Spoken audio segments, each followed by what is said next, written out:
Democratic Congressman Adam Schiff of California is the ranking member on the House Intelligence Committee. He is with us from Capitol Hill. Congressman, good morning. Good morning.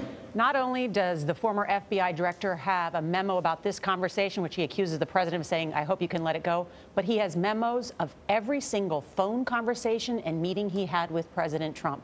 Will you be allowed to see those memos? I'm confident that Congress is going to get those memoranda, and we already had a request from one of the Republican chairs to do that. I'm also confident that Director Comey will come back and testify before Congress, as indeed he should. These are very explosive charges that are contained in that New York Times report.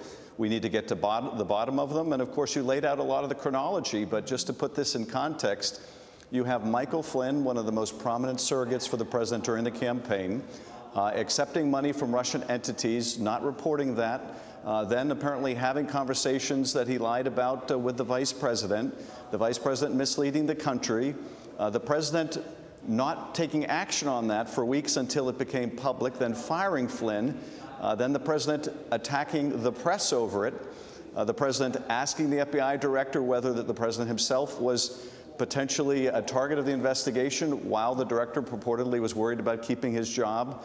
And then you have this final allegation that the president tried to make the Flynn investigation go away. That is a very serious pattern of events. Yeah, and all this, of course, yes. Congressman, when you lay it out, it certainly sounds very damaging. I'm curious about what you're hearing from your Republican colleagues. We've reached out to close to 20 of your colleagues. All of them refused to come on this program today. It was like crickets over there in Washington. What are you hearing from them? What are they saying? And what should they be saying or doing, in your opinion? Well, you know, I think there's a lot of deep concern on both sides of the aisle over the conduct of the administration, not only in terms of the propriety or impropriety of what the president is doing, but just the fact that this administration is in constant turmoil, and we haven't had an external crisis yet. These are all crises of the president's own making. What's going to happen when we need to confront a serious external challenge? So I think members on both sides of the aisle deeply concerned about just how dysfunctional this administration and where this will lead. Even if we accepted what's happened up to this point, it's troubling enough, but none of us know what is yet to come. I think we're seeing an increasing number of Republicans willing to speak out, willing to, even more important than speaking out, take action, like support an independent counsel, support an independent commission, or request testimony and documents. So you think there's a developing consensus for an independent commission or an independent investigation beyond the House and Senate Intelligence Committees? Well, it's certainly the right policy decision. It's the right decision for the country. But is there an increasing consensus that it's necessary? Is the question. I wouldn't say consensus. There is increasing support, and you have a number of Republicans now who are coming out in favor of either an independent counsel or commission. I don't think we're at the critical mass yet, but we may be getting there. And I know the Republicans are conferencing this morning, and we'll see what comes out of that. So what would put it there?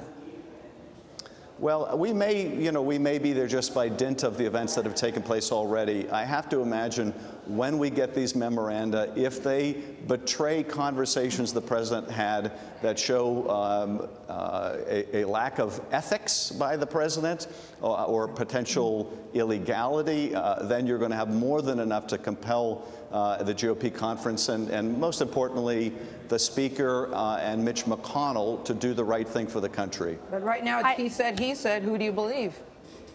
Well, he's a Democrat. Democrat. I think the country is going to believe Director Comey. He's far more credible, particularly when it comes to anything to do with the Russia investigation.